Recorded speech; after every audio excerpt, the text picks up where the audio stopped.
Hey, what's going on, guys? Welcome to this very special edition of the Main Event Talk right here on YouTube. It's a little bit of a holiday edition, so I thought the main event would take the liberty of going ahead and saying Merry Christmas, Happy Holidays to all of you and to all of your friends and family, and wondering, what's going on and stuff. But anyways, I wanted to go ahead and do this little episode. Normally, at this point in time right now, there would be no more episodes of the Main Event Talk until hopefully next year. And I say hopefully because I haven't decided yet if I'm going to continue with this show or not. That's kind of a big up, which I'll explain later on, not in this episode, but in another part. Because you see, just to let you guys know, this will be the only Main Event Talk that's happening right now. There's not going to be any more until next year, or maybe if it happens or not. And I plan on explaining that on a 5-part episode that I'm going to be working on, which is entitled A Year in Review Special. It's a 5-part episode of the Main Event Thoughts. I'm going to give you guys my thoughts on the future of WWE and the future of Impact Wrestling and everything that goes on, including some of the things that happen here in Corpus Christi, Texas. So keep your eyes open for that. It's going to be an interesting time for me to explain what goes on in wrestling and everything else like that. I want to give, before I go ahead and start this little part episode, a big shout out to everyone that appeared over at the House of Rock last night.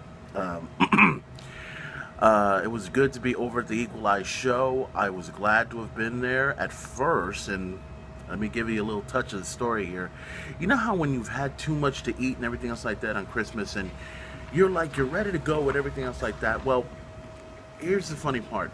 I was home, I was eating, I did a little cleaning at the house and everything else like that. And I kept thinking about going to the show. And at first I didn't want to, but it was one of those deals where you eat too much and you still want to go to the show, right?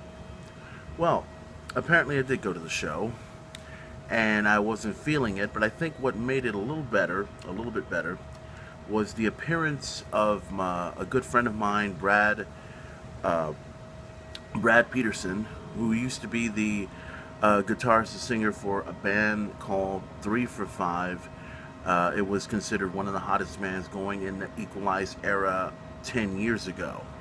And I was glad to be a part of that whole deal. I was there throughout the entire time when Equalize had its first club over there in Corpus Christi. And then, there were bands like not just 3 for 5, but there were bands like Protocol 13, Feedback, Victima, then of course the ever legendary Free State, which I was a part of.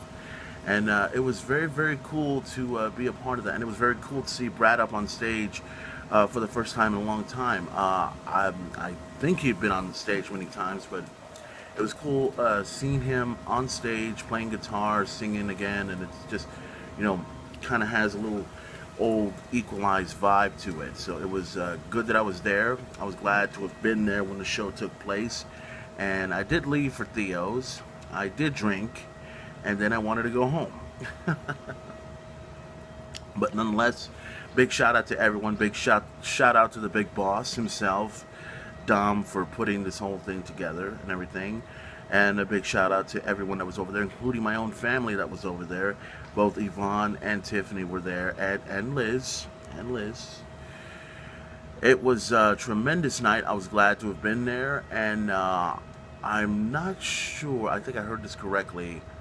I think they're having another Equalize show tonight. I could be wrong, but we'll see what happens. But Brad, if you're watching this, dude, I was glad to see you over there, and I hope I see you again on stage in the near future. Can't wait.